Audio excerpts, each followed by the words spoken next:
Cette jeune femme que vous voyez sur l'image est en couple depuis un certain moment.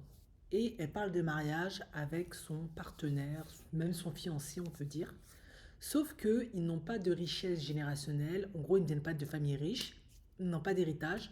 En revanche, ils ont fait de très bonnes études et ils gagnent tous les deux le même salaire.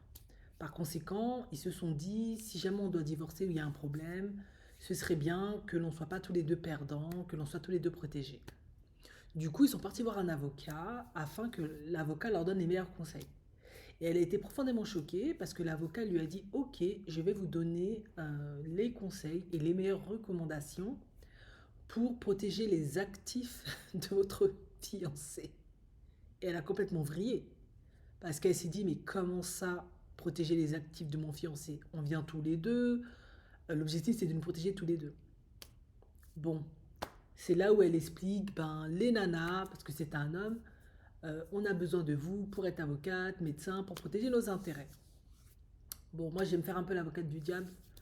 Je pense que ça s'est passé comme ça. Mais déjà, il est préférable d'avoir chacun son avocat pour veiller au mieux aux intérêts de chacun. Comme ça, un avocat défend tes intérêts à toi et l'autre avocat défend l'intérêt de ton fiancé.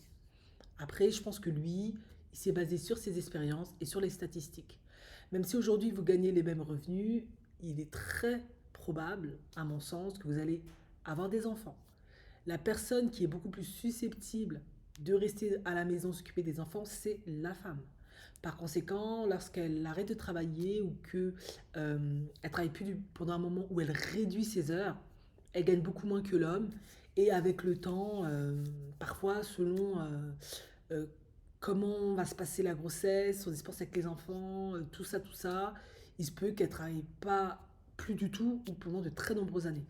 Du coup, elle va pas gagner de l'argent, il y aura un manque à gagner, elle va dépendre vraiment de son mari, elle sera vraiment dans une position de vulnérabilité, elle va perdre en espérance professionnelle, elle va peut-être devoir refaire une reconversion de carrière, elle risque de ne pas avoir certaines promotions, de ne pas évoluer, d'être victime de discrimination. Enfin, il peut arriver tout un tas de trucs. Du coup, lors d'un divorce, statistiquement, c'est la femme qui est pénalisée, qui a un manque à gagner et qui va certainement avoir la garde des enfants et avoir la pension alimentaire. Par conséquent, si euh, il décide de faire un prénup, c'est parce que ce qui va se passer lors d'un divorce lorsqu'il n'y a pas de prénup, c'est que c'est les biens de l'homme souvent qui vont être impactés. On va lui prendre la moitié de son salaire, s'il a mis de côté, s'ils ont constitué des patrimoines, ils vont tout diviser par deux. Et pourquoi on veut protéger l'homme? Parce que bah, l'homme souvent, bon, certains hommes ils n'ont pas de problème avec ça, mais certains ils sont pas contents parce qu'ils ont le sentiment d'avoir eux travaillé, elle est restée à la maison et du coup ils ont l'impression d'être perdants. Et certains hommes, eux, ils comprennent tout à fait, ben voilà, elle est restée à la maison pour élever nos enfants, c'était d'un commun accord, elle a mis de côté sa carrière, c'est le couple, on partage, pas de souci. Vraiment, ça va dépendre aussi de l'homme sur qui vous tombez. Il y a des hommes, et j'ai fait une vidéo là-dessus, qui sont ok, très bonne patte, très bon seigneur, ils donnent même parfois tout, ils n'ont aucun souci avec ça. D'autres, ils ne voyaient pas du tout des choses comme ça. Donc là, après, c'est vraiment une question de principe, de valeur, de perception. Mais c'est vrai que statistiquement, bah, l'avocat voudra plus protéger l'homme pour le prénup parce que c'est lui qui risque d'être impacté, parce que c'est lui qui risque d'aller travailler et la femme reste à la maison avec les enfants. Voilà. Et elle a été surprise de ça. Bah, c'est un peu dommage parce que c'est un fait.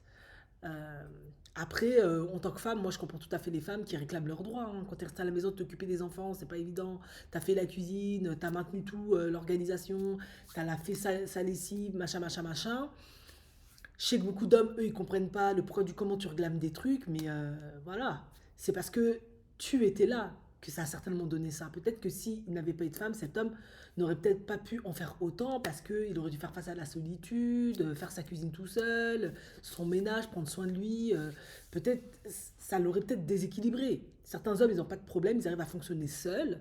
D'autres, bah non, ils ont besoin d'une femme avec qui parler de l'intimité, de la tendresse, du sexe, qu'elle lui fasse la cuisine, le ménage, qu'elle veille sur lui. Ils veulent de la descendance, eux, ils peuvent pas jongler entre les deux, donc ils sont contents d'avoir une femme qui le fasse pour eux deux. Bon, bref, il y a plein de situations qui font que.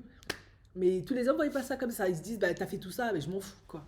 T'as droit à rien, c'est mon dur labeur.